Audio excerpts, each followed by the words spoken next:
वीर्यं करवावहै। करवावहै। तेजस्विनावधीतमस्तु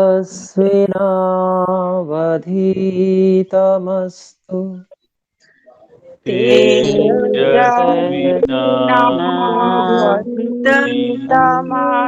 तेजस्विनावधीतमस्तु मा विद्विषावहै। मा मा विद्विषावहै। विद्विषावहै। ॐ शान्ति शान्ति शान्तिः। ॐ ॐ शान्तिः शान्तिः शान्तिः शान्तिः शान्तिः। शान्तिः। सत्यार्थ प्रकाश में 7वें समोल्लास का अध्ययन हम लोग कर रहे हैं।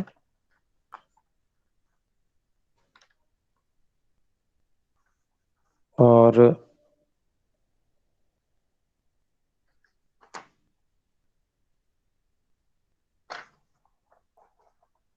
इसमें आप ईश्वर ईश्वर कहते हो, परंतु इसकी सिद्धि किस प्रकार करते हो, यह प्रश्न हम कर चुके हैं। ये कहाँ तक हुआ है, थोड़ा सा हम में से कोई ध्यान दिला सकते हैं क्या?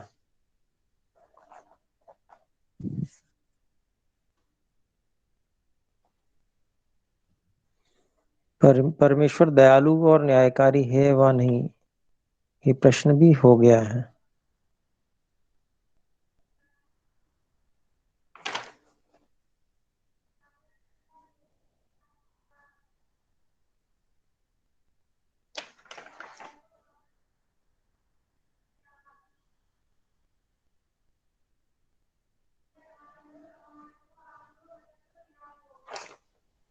गुरुजी, ये यहाँ तक हुआ था। प्रश्न था फिर दया और न्याय दो शब्द क्यों हुए? जी जी ठीक है, ये वाला प्रश्न कर लें, ये प्रश्न और उत्तर कर लेते हैं, इससे आगे प्रारंभ। पेज नंबर बता दीजिए गुरुजी। मेरी पुस्तक में तो पेज संख्या 171 है।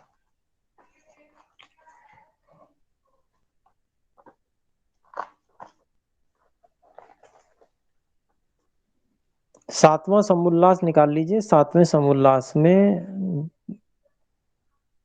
चौथे पृष्ठ पर आपको मिल जाएगा, मैं समझता हूँ।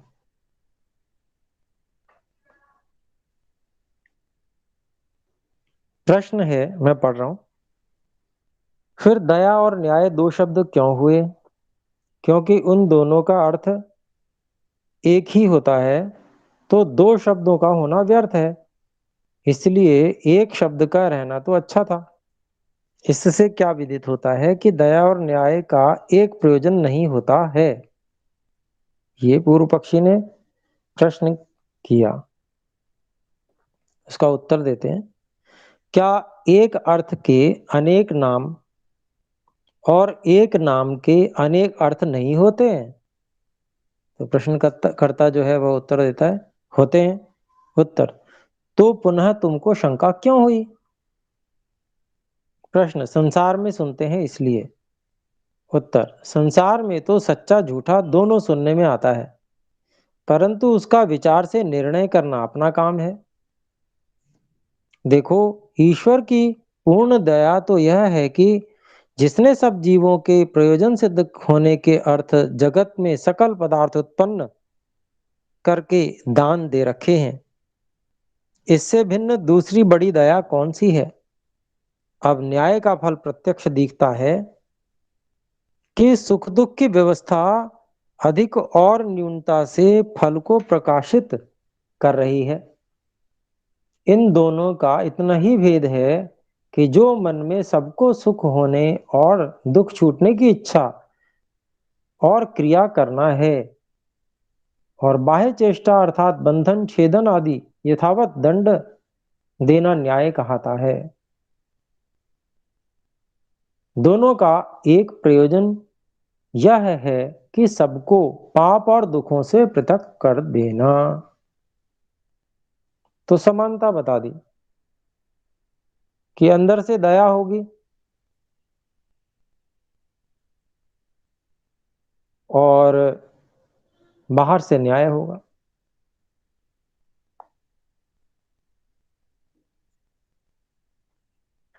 तो मन में भाव ये रखना है कि सभी दुख से छूट जाएं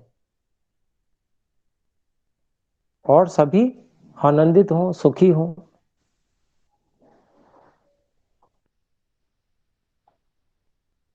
और बाहर न्याय करना, जो पाप युक्त व्यवहार कर रहे हैं उनको पाप युक्त व्यवहार करने से रोक लेना, ये भी दया है और न्याय भी है। क्योंकि पाप आदि कर्म करने से वो व्यक्ति और अधिक दुख को प्राप्त होगा। संसार में उसको दंड ना भी मिले तो ईश्वर तो महाभयानक दंड देते हैं, ईश्वर नहीं छोड़ते। तो इसलिए उस ईश्वर के दंड से बचा लेना, ये भी एक दया हो गई।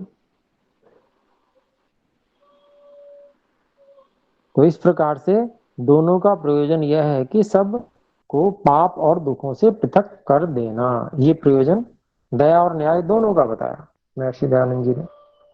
प्रश्न अब बदल गया थोड़ा सा विषय। ईश्वर साकार है व निराकार? तो उत्तर देते हैं निराकार। क्योंकि जो साकार होता तो व्यापक नहीं हो सकता।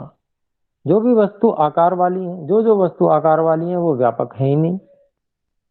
आकार वाली तो अपनी आकार की सीमा में बंधी हुई है, वो वहीं तक है जहां तक उनका आकार है। आकार का मतलब ही सीमित होना है। आकृति होती ही वो है जो सीमा में बंधी हुई होती है, इसीलिए वो आकृति बनती है। जो अनंत हो, आकृति तो संभव ही नहीं है उसमें। आकृति सीमाओं का ही तो नाम है। तो इसलिए जो ये प्रश्न है कि ईश्वर साकार है या निराकार, तो ईश्वर तो अनंत है, सर्वव्यापक है, सब जगह है। आकृति ईश्वर की हो ही नहीं सकती, संभव ही नहीं, आकार नहीं हो सकता। इसलिए वो साकार नहीं, निराकार है ईश्वर।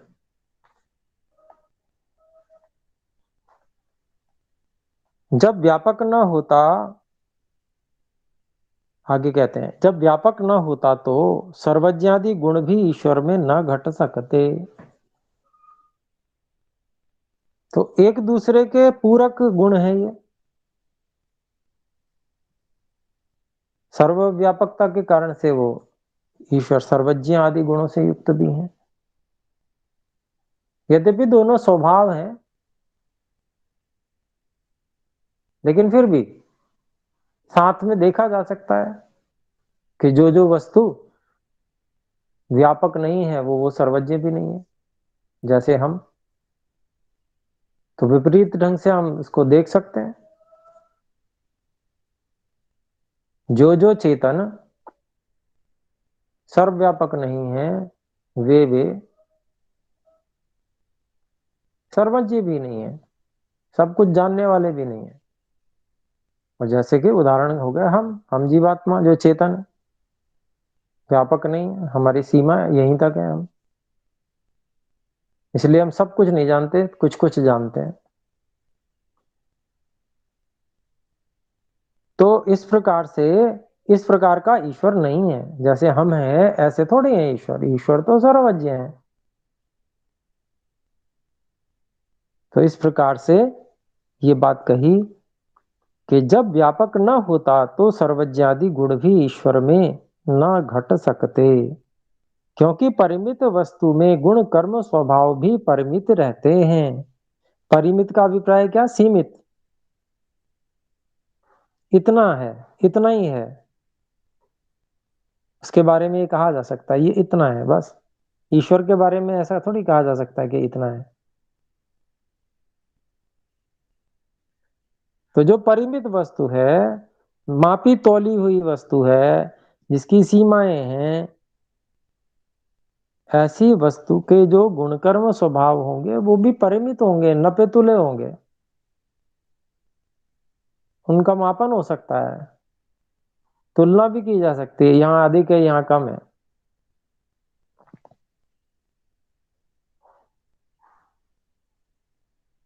तो इस कारण से, और ईश्वर ऐसे नहीं है, ईश्वर तो अनंत है, सर्वव्यापक है, सब जगह है, कोई सीमा नहीं है, कोई परिमिति नहीं है उसकी उनकी। फिर आगे कहते हैं, तथा शीतोष्ण क्षुधा तृषा और रोग दोष भेदन छेदन आदि से रहित नहीं हो सकता। वह व्यक्ति जो एक स्थान पर रहने वाला हो, आकार वाला हो, ऐसा जो चेतन जो आकार से बंधा हुआ है,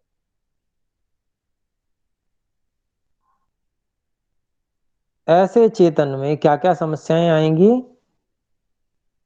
वो सर्दी गर्मी, भूख प्यास, क्षुधा तृषा जिसे कहा है, शीतोष्ण सर्दी गर्मी, क्षुधा भूख तृषा प्यास, और रोग दोष छेदन भेदन, कटफट भी सकता है, इनसे रहित नहीं हो सकता किसी भी हाल में।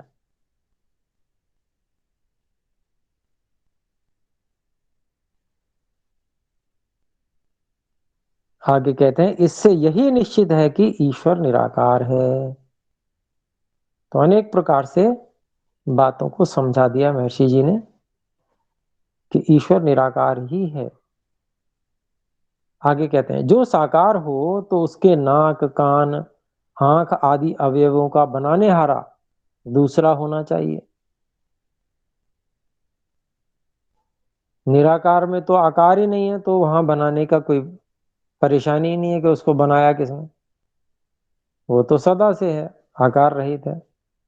और जो जिसमें आकार है, तो आकार तो बनता है, तैयार होता है, लाया जाता है, जैसा आकार हमेशा से नहीं होता वैसा। तो आकार अगर है कोई, ईश्वर साकार है, तो ऐसी स्थिति में नाक कान आंख ये सब जो अवयव हैं, ये ईश्वर के भी कोई दूसरा ही बनाएगा।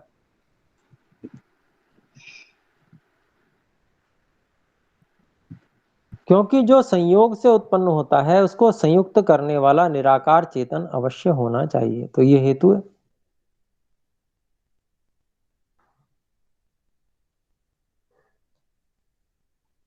जो संयोग से उत्पन्न होता है उसको संयुक्त करने वाला, उसके संयोगों को बनाने वाला कोई ना कोई निराकार चेतन जरूर। निवेदन है, कृपया माइक को म्यूट रखें। गूगल मीट में ये समस्या रहती है। सबको नमस्ते जी। आवाज बड़ी कम आ रही है। जी नमस्ते जी, क्या बाकी सबको भी आवाज कम आ रही है? बताएं। आवाज ठीक है नहीं आचार्य जी, सही आ रही आवाज है। ठीक है गुरुजी। आवाज आ रही है गुरुजी अच्छी। उनको अपनी वॉल्यूम बढ़ानी पड़ेगी। जी वॉल्यूम अपनी जो ध्वनि है उसको बढ़ा लीजिए, और अगर नेटवर्क की समस्या हो तो अपना स्थान परिवर्तन करके देख लीजिए।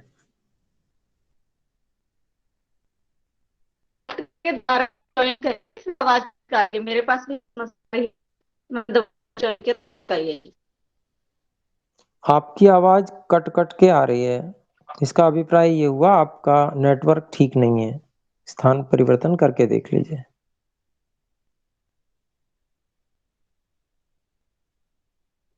तो ठीक है, हम अपने विषय पे आते हैं।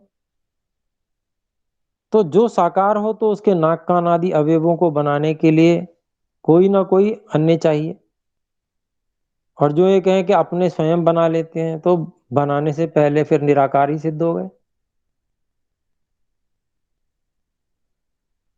तो स्वयं बना लेते हैं, ईश्वर अपने शरीर को ऐसा कोई कहे तो बना लेते हैं, ये तो अभी साध्य कोटि में हो गया, सिद्ध नहीं हुआ। लेकिन आप ऐसा कह रहे हैं कि बना लेते हैं, इसका मतलब बनाने से पहले क्या था? आपने अर्थात सभी ने ये स्वीकार कर लिया कि ईश्वर निराकारी थे। जब बनाया कथनानुसार तो निराकारी थे, तभी बनाया तो भी निराकार सिद्ध हो गए। और अपना शरीर स्वयं बनाया, ये तो साध्य कोटि में है, ये सिद्ध थोड़ी हुआ। ये तो कह रहा है, व्यक्ति कह रहा है तो कह रहा है, सभी कही गई बातें सही थोड़ी होती हैं। लेकिन कुछ बातें स्वीकार करके व्यक्ति बोलता है, तो जो व्यक्ति साकार ईश्वर को साकार सिद्ध करना चाहता है, तो जब उससे ये पूछा गया कि भाई अवयवों से मिलकर जो बना हुआ है, आकार वाला है, उसको तो वह तो उत्पन्न होता है, तो किसने बनाया? तो कोई ना कोई अन्य निराकार होना चाहिए जो बनावे। तो वो ऐसा भी उत्तर दे सकता कि नहीं जी, ईश्वर ने स्वयं बनाया स्वयं को। तो जब बनाया तो उससे पहले तो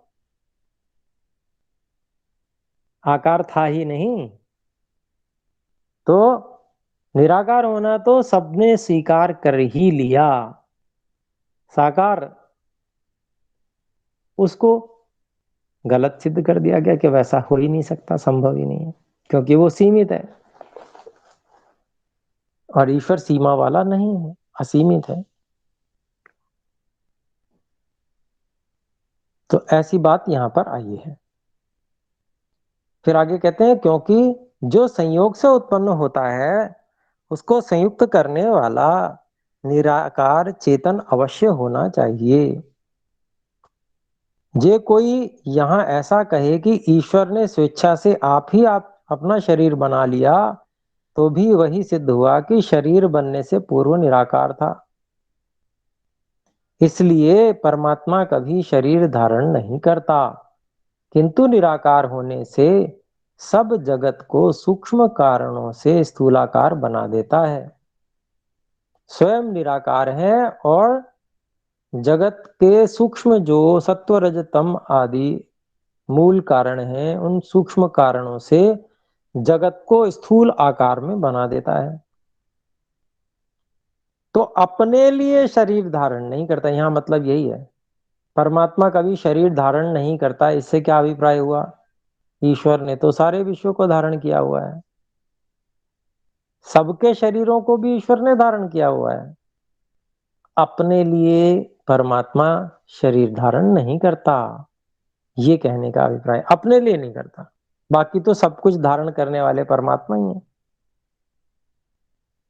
और निराकार होने से सब जगत को सूक्ष्म कारणों से स्थूल आकार में ले आते हैं, अर्थात उनका संयोजन कर देते हैं, परमाणुओं का उनको निकट ले आते हैं, विशेष व्यवस्था में स्थापित करते हैं और उनको धारण भी किए रहते हैं अपने संकल्प से। तो ये है ईश्वर को सही ठीक प्रकार से समझना। और जब हम ईश्वर को साकार समझने लगते हैं तो बहुत बड़ी समस्या आ जाती है।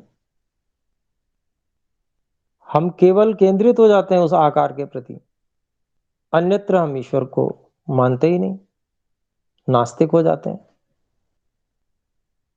और वहां भी जहां साकार मान रहे होते हैं, वहां पर ईश्वर के वास्तविक स्वरूप को वहां भी ग्रहण नहीं करते। उस आकार के प्रति, जो आकार परमाणु जन्य है, प्रकृति के परमाणुओं से मिलकर बना हुआ है, जो कि परमात्मा नहीं है, उसको धारण करने वाले परमात्मा अवश्य हैं, पर वो भी आकार रहित है। पर साकार मानने वाला व्यक्ति उस आकार मात्र के प्रति ईश्वर के भाव से युक्त हो जाता है, उसको ईश्वर समझने लगता है, उसी को ईश्वर मानने लगता है। अन्यत्र सर्वत्र जो परमात्मा व्यापक, उसको भूला रहता है। भूला क्या रहता है? उसको एक तरह से नकारता रहता है। कोई कहता है ऊपर वाला, कोई कहता है मंदिर वाला, मंदिर में चलो, वहां मंदिर में चल के जो है प्रतिज्ञा करो, तब मानेंगे। मंदिर में जाने की क्या जरूरत है, प्रतिज्ञा जहां भी कर दो, ईश्वर तो सर्वत्र है, ईश्वर को साक्षी मानकर। तो ये बहुत बड़ी भूल, बहुत बड़ी गलती ईश्वर के प्रति लोगों को होने लगती है साकार मानने से। आगे कहते हैं, देखिए प्रश्न, ईश्वर सर्वशक्तिमान है वा नहीं? तो उत्तर देते हैं, है। परंतु जैसा तुम सर्वशक्तिमान शब्द का अर्थ जानते हो वैसा नहीं। किंतु सर्वशक्तिमान शब्द का यही अर्थ है कि ईश्वर अपने काम अर्थात उत्पत्ति, पालन, प्रलय आदि और सब जीवों के पुण्य पाप की यथायोग्य व्यवस्था करने में किंचित भी किसी की सहायता नहीं लेता, अर्थात अपने अनंत सामर्थ्य से ही सब काम पूर्ण कर लेता है। सर्वशक्तिमान का मतलब सब कुछ कर सकता है, जो गलत काम भी कर सकता है, ऐसा नहीं होता। अपने जो करने योग्य कार्य हैं उन कार्यों में किसी की सहाय की आवश्यकता अपेक्षा नहीं है, स्व सामर्थ्य से ही, सहजता से ही सभी कुछ कर लेते हैं।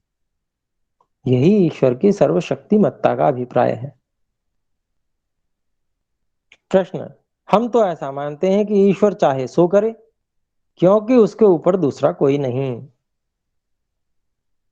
अपने जैसा समझा हुआ है ईश्वर को, मन चला, जैसे हम अपने आप मन चले हो रहे हैं, कुछ भी उल्टा पुल्टा करने का हमें वो चाहिए, आजादी, चाहे मैं सो करूं, होते हैं ना ऐसे अनेक लोग। तो वैसा समझ रखा है परमात्मा को। देखिए, वही वाली बात है ना कि व्यक्ति जैसा स्वयं होता है वैसी ही कल्पना करता है, तो वैसी कल्पना कर रहा है ईश्वर के प्रति।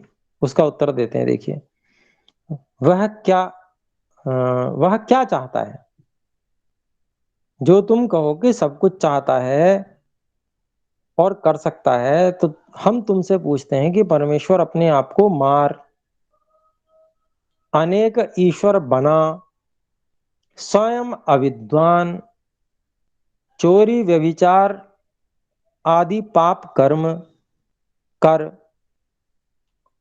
और दुखी भी हो सकता है? तो इतने सारे प्रश्न दाग दिए। प्रश्नकर्ता ने कहा, हम तो ऐसा मानते हैं ईश्वर चाहे सो कर सकता है, क्योंकि उसके ऊपर और कोई नहीं। उनका यही सपना है ना कि हमें कोई रोकने टोकने वाला ना हो, जो चाहे जो मर्जी में आए, उल्टा पुल्टा जैसा मर्जी हम करते रहे। तो ऐसा ही वो कल्पना करने लगे ईश्वर के बारे में, क्यों उसके ऊपर कोई नहीं है। तो प्रश्न देखिए कितना सुंदर बनाया, प्रश्न के ऊपर, प्रश्नकर्ता के ऊपर फिर से प्रश्न दागा गया। वह क्या चाहता है ये बताइए आप, ईश्वर चाहता क्या है जो तुम कहो कि सब कुछ चाहता और कर सकता है? तो प्रश्न ये बनता है कि हम तुमसे पूछते हैं कि परमेश्वर क्या अपने आप को मार भी सकता है? बताओ जरा, इसका उत्तर दो। अब घेर लिया। फिर क्या वह परमात्मा अनेक ईश्वर, अपने जैसे अनेक ईश्वर भी बना सकता है? दूसरा प्रश्न। तीसरा, क्या ईश्वर स्वयं अविद्वान भी हो सकता है? ईश्वर तो व्यापक, सर्वज्ञ है, सब कुछ जानने वाला, संपूर्ण विज्ञान का एकमात्र ज्ञाता, परम वैज्ञानिक, पूर्ण विद्वान, ऐसे ईश्वर है। तो जो ईश्वर ऐसा है, क्या वह अविद्वान भी हो सकता है क्या? अपने आप को अविद्वान कर ले वो, ऐसा हो जाएगा क्या? प्रश्न पूछ रहे हैं। फिर कहते हैं, क्या चोरी और व्यभिचार आदि पाप कर्म करके दुखी भी हो सकता है क्या?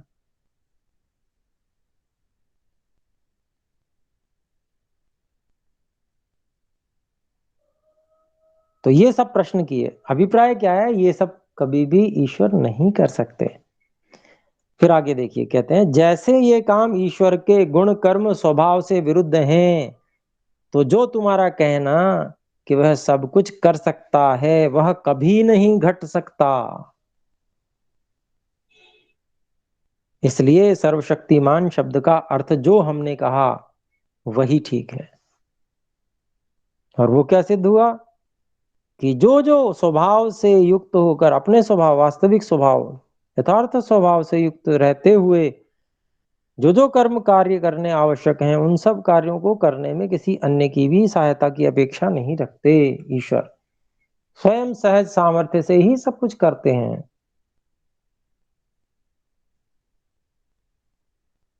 तो यही ईश्वर के सर्वशक्तिमान होने का अभिप्राय लगाना ठीक है। फिर प्रश्न करते हैं आगे, परमेश्वर सादी है व अनादि?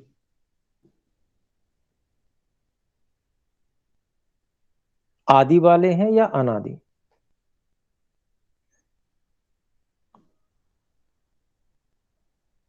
तो उत्तर देते हैं अनादि हैं, अर्थात जिसका कोई कारण व समय न हो उसको अनादि कहते हैं।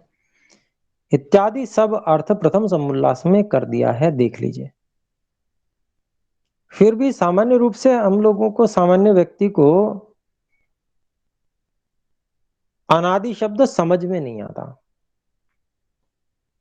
उसका कारण यह है कि जितनी भी चीजें इंद्रियों से देखने में, अनुभव करने में आती हैं, वो सब ऐसा लगता है कि ये सब उत्पन्न हुई हैं, कभी ना कभी ये उत्पन्न हुई हैं, कभी ना कभी कोई ना कोई इनकी शुरुआत है, देखने में ऐसी आती हैं वस्तुएं।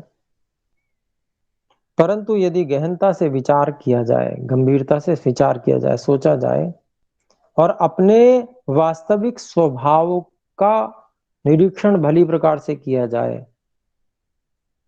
स्वयं के स्वभाव का, तो वास्तव में जो सादी है वह एक तरह से झूठा सा प्रतीत होता है। जो अनादि है वह स्वाभाविक प्रतीत होता है, वही स्वाभाविक लगता है। क्योंकि कोई भी वस्तु जिसको हम आदि वाली कहते हैं, वह भी प्रवाह से अनादि है। वो भी ठीक है, उसमें क्रम बन गया, उसके रूप परिवर्तन हो रहे हैं,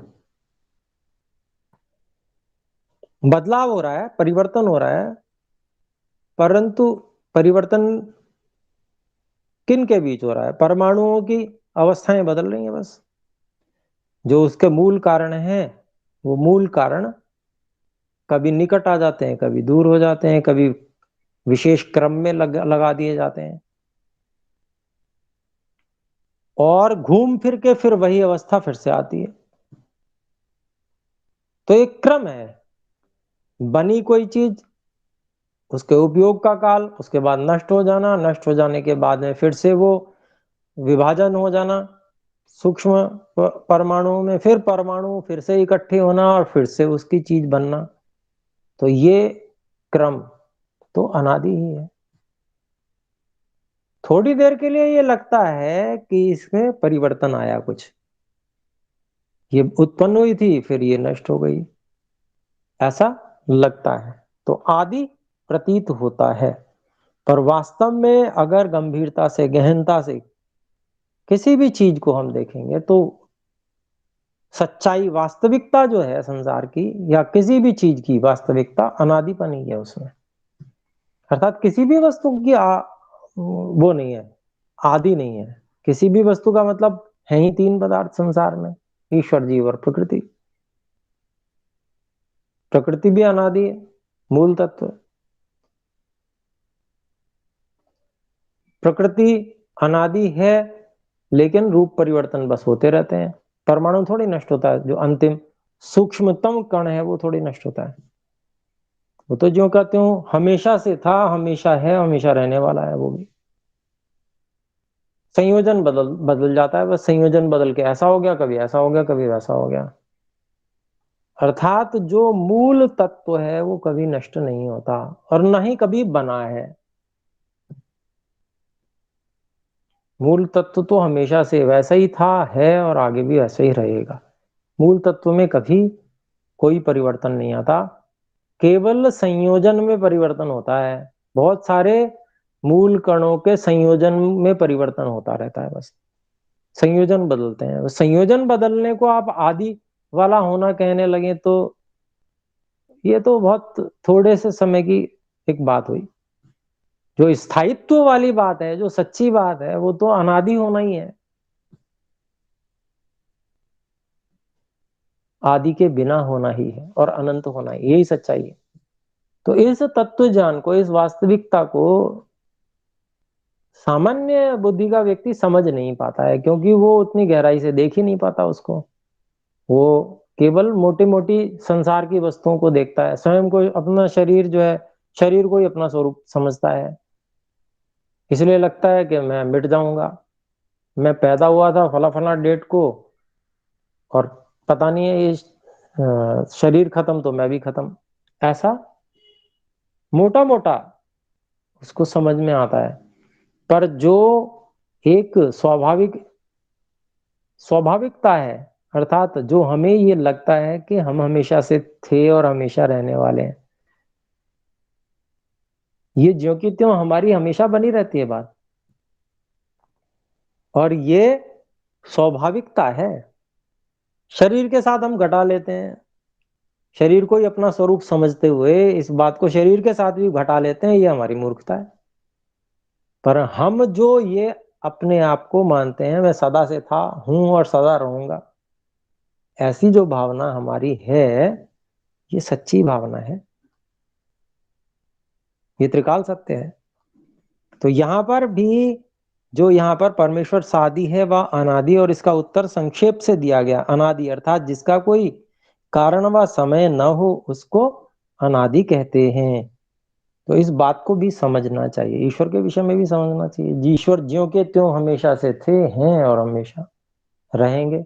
ये थे, हैं और रहेंगे, ये तो हम अपने अपेक्षा से, अपने सापेक्ष बातें कर रहे हैं, शरीर के सापेक्ष। जिस शरीर से हम संयुक्त हुए हैं इसके सापेक्ष ये बातें कर रहे हैं। नहीं तो भूत भविष्य और वर्तमान होती क्या चीज है? कुछ भी नहीं, हमेशा वर्तमान ही है, निरंतरता पूर्वक।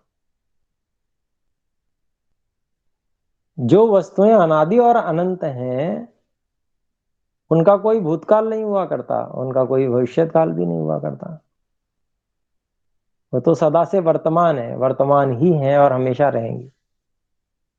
तो अभिप्राय यह समझना चाहिए। कई बार जो है ना दिमाग घूम जाता है ऐसी बातें सोच सोच के, कई तो जो बुद्धिमान लोग हैं वो विचार पूर्वक सत्य को समझते हुए वर्तमान में जो स्थितियां हैं, अर्थात शरीर से संयुक्त हैं, उन सब का के व्यवहार भी समुचित रूप में करते रहते हैं, संतुलन बना रहता है। और दिमाग घूम जाए व्यक्ति का जिसका, और बिल्कुल ही वो सामर्थ्य की न्यूनता हो, बौद्धिक सामर्थ्य की न्यूनता हो, शरीर में सामर्थ्य कम है, प्राण सहयोग नहीं कर रहा है, तो उनकी बुद्धि बिल्कुल ही घूम जाती है। तो वो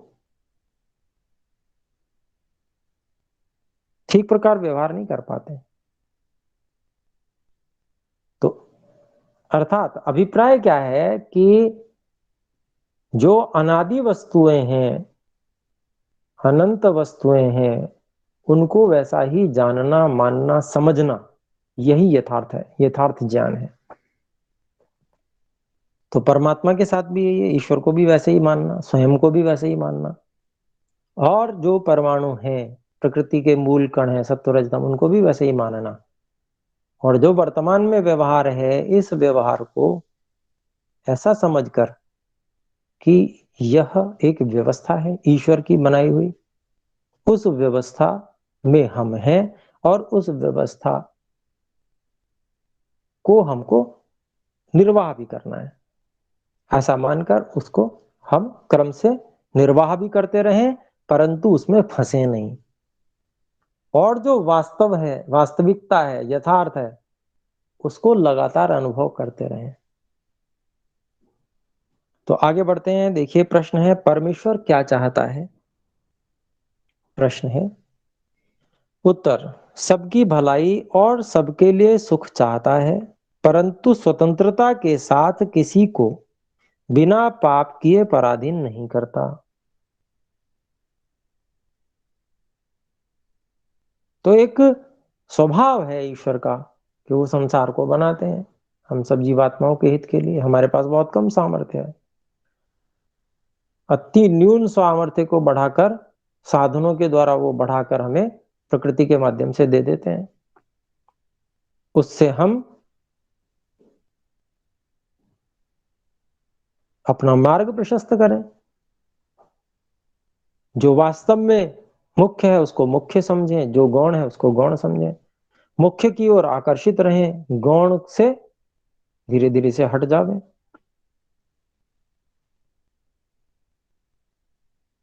और फिर मुख्य को प्राप्त होकर सुख को, आनंद को प्राप्त करें, जैसे कि ईश्वर चाहते हैं। तो ऐसा ही ईश्वर हमारे लिए चाहते हैं, हमारी भलाई चाहते हैं।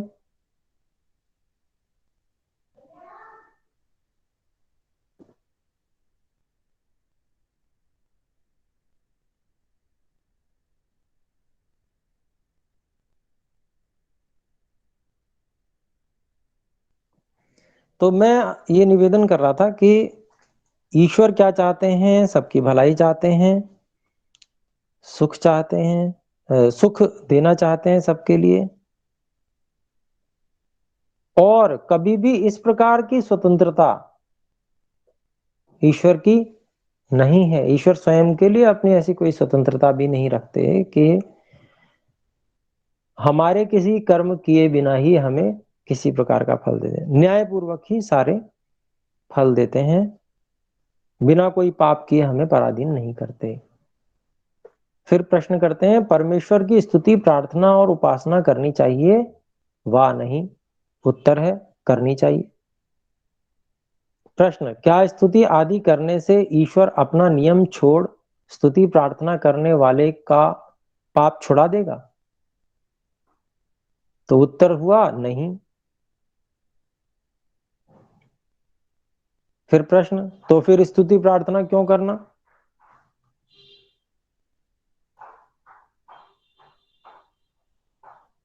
तो उसका उत्तर देते हैं, उनके करने का फल अन्य ही है।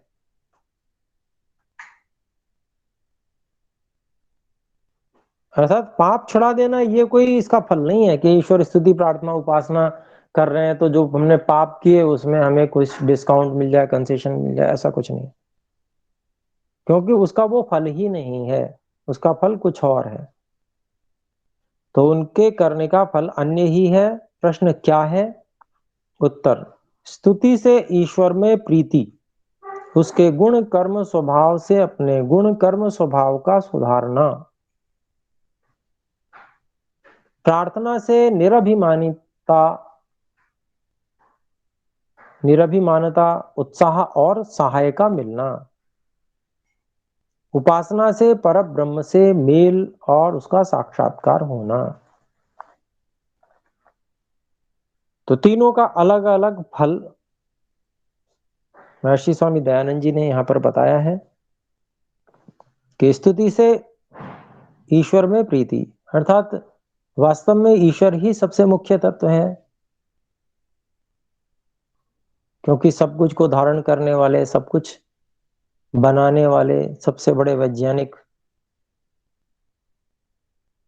और हम सब प्राणियों की निरंतर सहायता करने वाले।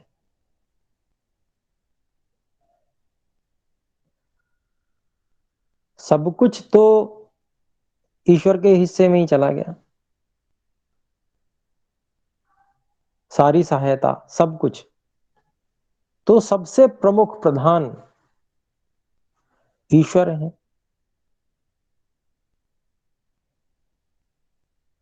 तो जो प्रधान मुख्य है उससे प्रीति को छोड़कर गौण वस्तु से प्रीति करता है तो वो लाभ को कभी प्राप्त नहीं हो सकता। तो स्तुति करने से, बार बार गुणगान करने से, सही चीज का गुणगान करने से, जिसमें वास्तव में वह मुख्यता है, प्रधानता है, स्तुति करने से ईश्वर में प्रीति बढ़ती है और वो हमारे लिए लाभदायक है, क्योंकि मुख्य से प्रीति करने से फल भी मुख्य मिलेगा। फिर आगे कहते हैं उसके गुण कर्म स्वभाव से अपने गुण कर्म स्वभाव का सुधारना। जब ईश्वर की स्तुति करेंगे तो हमें ईश्वर के गुण कर्म स्वभाव बार बार सामने आएंगे, हमारे परोपकार, परोपकारिता आदि जो गुण है परमात्मा के, वो सब बार बार हमारे सामने आएंगे। तो हमें बार बार प्रेरणा होगी कि जैसे परमात्मा जो जो कार्य कर रहे हैं, न्याय करते हैं, सबके ऊपर दया परोपकार करते हैं,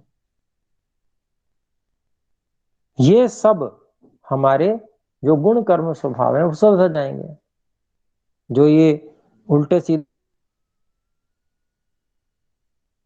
चाहूं वैसा करूं इत्यादि, ये सब भावनाएं फिर नहीं रहेंगी। ईश्वर के समान हम भी अनुशासित हो जाएं। ईश्वर आत्मानुशासित है, अपने स्वभाव से विरुद्ध कुछ भी नहीं करते हैं। तो ईश्वर की स्तुति जब हम करेंगे, समझेंगे ईश्वर को, तो हम भी आत्मानुशासित हो जाएंगे। अनुशासन में ही सुख को मानने लगेंगे, आनंद को मानने लगेंगे, तो हमारे गुण कर्म स्वभाव सुधर जाएंगे। फिर प्रार्थना से निरभिमानता, प्रार्थना करने से व्यक्ति में अभिमान नहीं रहता है, क्योंकि प्रार्थना जो व्यक्ति करता है तो वो झुकेगा ही, कुछ चाहेगा, कुछ मांगेगा। तो जहां ये भाव आता है वहां पर अभिमान समाप्त हो जाता है, और साथ में उत्साह और सहाय का मिलना, ये प्रार्थना से होता है। इसके साथ में पुरुषार्थ भी सम्मिलित है कि पुरुषार्थ किया तभी ये ईश्वर की सहायता मिलती है, उत्साह अंदर से मिलता है। फिर कहते हैं उपासना से पर ब्रह्म से मेल और उसका साक्षात्कार होना। तो ईश्वर की उपासना करने से परमात्मा की निकटता का प्राप्त होना, परमात्मा से का अनुभव होना, समाधि होना, योग में साक्षात्कार होना ईश्वर का, ये सब होता है।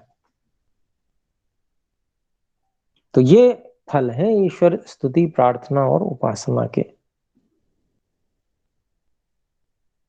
पापों का छूट जाना ये कोई फल नहीं है, और बल्कि स्तुति प्रार्थना उपासना करने वाला व्यक्ति तो ईश्वर से स्वयं मांगता है कि हे ईश्वर, मेरी जो त्रुटियां हैं उसके लिए मुझे दंड दीजिए, जिससे कि मैं आगे इस प्रकार का कुछ भी कार्य ना करूं। ईश्वर की के जो नियम है उसमें सब तरह से राजी हो जाता है जो ईश्वर को समर्पित होने वाला व्यक्ति। फिर आगे कहते हैं प्रश्न, इनको स्पष्ट करके समझाओ। तो उत्तर देते हैं जैसे यजुर्वेद के 40वें अध्याय का 8वां मंत्र है, ओम सपर्यगाच्छुक्रमकायमव्रणमस्नाविरं शुद्धं पापविद्धं कविर्मनीषी परिभूः स्वयंभूर्याथा तथ्यतोऽर्थान् व्यदधात् शाश्वतीभ्यः समाभ्यः। तो इस वेद मंत्र के माध्यम से समझाएंगे ईश्वर की स्तुति। यह परमात्मा, वह परमात्मा सब में व्यापक, अब ये स्तुति चल रही है, हे ईश्वर आप सब में व्यापक हैं, शीघ्रकारी हैं, अर्थात आपकी जो भी क्रियाएं होती हैं बहुत अधिक, उनकी गति अत्यंत तीव्र है, और अनंत बलवान, जो शुद्ध सर्वज्ञ, बल का तो क्या कहना, परमात्मा के बल अनंत बलवान है।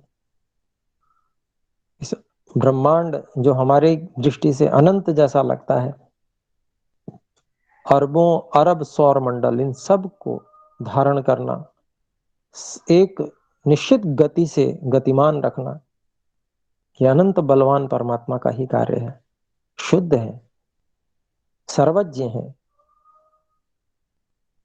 सब कुछ जानने वाले, सबका अंतर्यामी, हर प्राणी को अंदर से प्रेरणा करने वाले हैं। परमात्मा प्रेरणा करके नियंत्रित करने वाले हैं।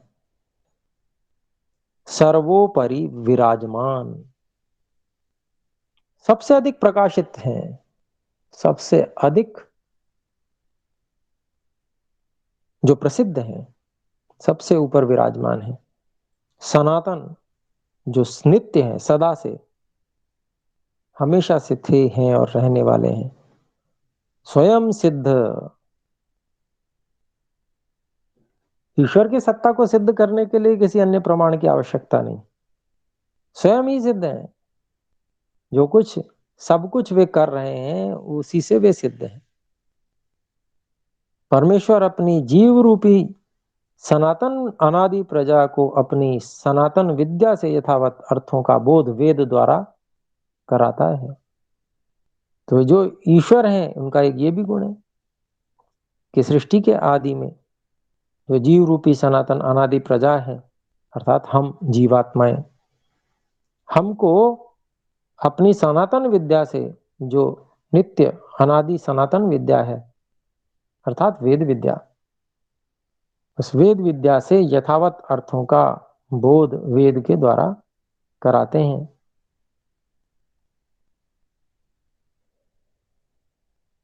तो यह सगुण स्तुति, अर्थात जिस जिस गुण से सहित परमेश्वर की स्तुति करना वह सगुण, अर्थात वे ये सब जो गुण गिनाए गए ये सब गुण परमात्मा में हैं, विद्यमान है।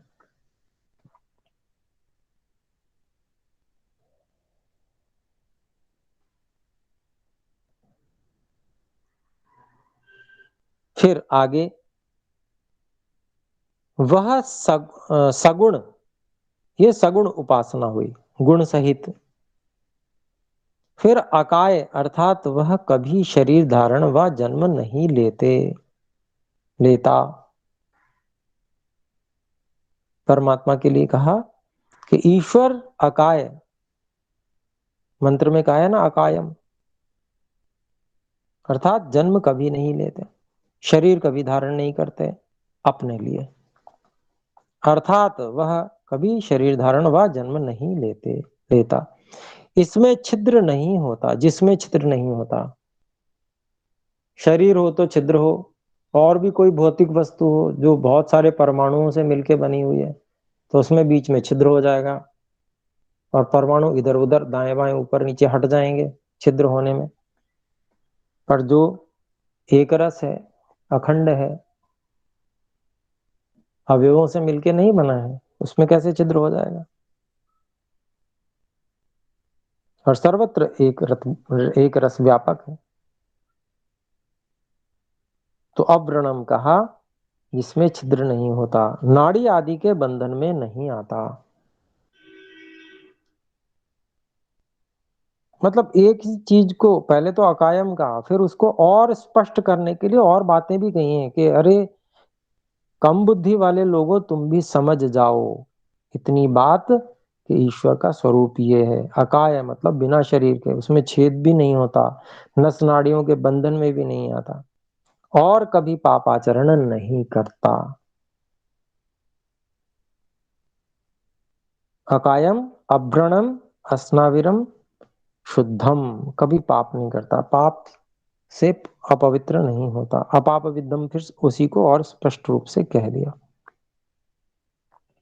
पाप से नहीं बिंदता, पाप से युक्त नहीं होता,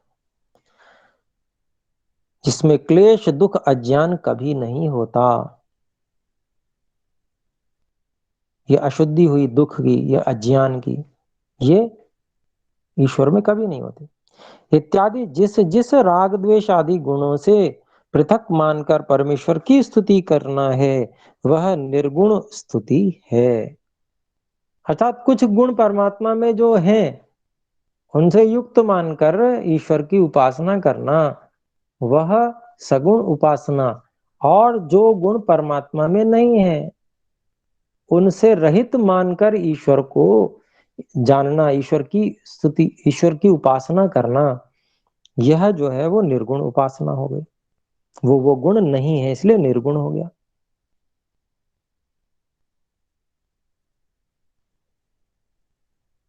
तो वह निर्गुण स्तुति स्तुति कही जा रही है। द्वेषादि, राग द्वेषादि गुणों से पृथक मानकर परमेश्वर की स्तुति करना वह निर्गुण स्तुति है। इससे फल यह है कि जैसे परमेश्वर के गुण हैं वैसे अपने गुण कर्म स्वभाव अपने भी करना। ईश्वर के गुण कर्म स्वभाव के अनुसार अपने गुण कर्म स्वभाव सुधारने का प्रयास करना। हम अगर क्लेशित हो जाते हैं, दुख अज्ञान में फंस जाते हैं, राग द्वेष आदि गुणों में फंस जाते हैं, तो इनसे दूर होने के लिए हमें प्रयास करना चाहिए। तो इसी को कहेंगे ईश्वर के गुण कर्म स्वभाव के अनुसार अपने भी करना, अपने गुण कर्म स्वभावों को बनाने का प्रयास करना। जैसे वह न्यायकारी है तो आप भी न्यायकारी होवें, और जो केवल भांड के समान परमेश्वर के गुण कीर्तन करता जाता और अपने चरित्र नहीं सुधारता, उसका स्तुति करना व्यर्थ है। तो आजकल नाम संकीर्तन का बड़ा महत्व चल रहा है, लोग फैशन चल रहा है सबसे ज्यादा। बड़े बड़े कार्यक्रम होते हैं, बड़े बड़े पंडाल लगते हैं, वहां पर जो है ढोल मंजीरा मृदंग और ये सब लेकर और नृत्य के साथ में नाम हरे कृष्णा हरे रामा वगैरह वगैरह फर्जी काम होते हैं। नाम लिया जाता है कि परमात्मा का भजन संकीर्तन हो रहा है, लिया जाता है नाम महापुरुषों का। ठीक है, बुरा नहीं है महापुरुषों का नाम लेना, उनका स्मरण करना, पर धोखा देना गलत है। महापुरुषों का स्मरण कर रहे हैं, बहुत अच्छी बात है, तो कहना भी यही चाहिए कि महापुरुषों का स्मरण हम कर रहे हैं, उनसे प्रेरणा लेने का प्रयास हम कर रहे हैं। और जब ईश्वर की भक्ति, ईश्वर की स्मरण का प्रसंग आए तो फिर वहां पर ईश्वर की भक्ति ही होनी चाहिए वेद मंत्रों के अनुसार। तो आजकल परमात्मा की भक्ति तो रही कहाँ है। बहुत कम लोग सच्चे ईश्वर भक्त हैं जो वास्तव में ईश्वर की उपासना स्तुति करते हैं। अन्यथा ईश्वर को समर्पित होकर ईश्वर की भक्ति करने वाले गिने चुने लोग हैं।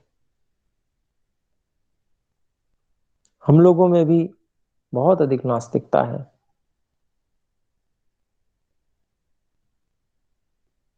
तो अपने लोगों को भी अपने अंदर से ये जो नास्तिकता का भाव है इसको बिल्कुल समाप्त करना है। सच्चे आस्तिक, पूर्ण आस्तिक अपने लोगों को बनना है।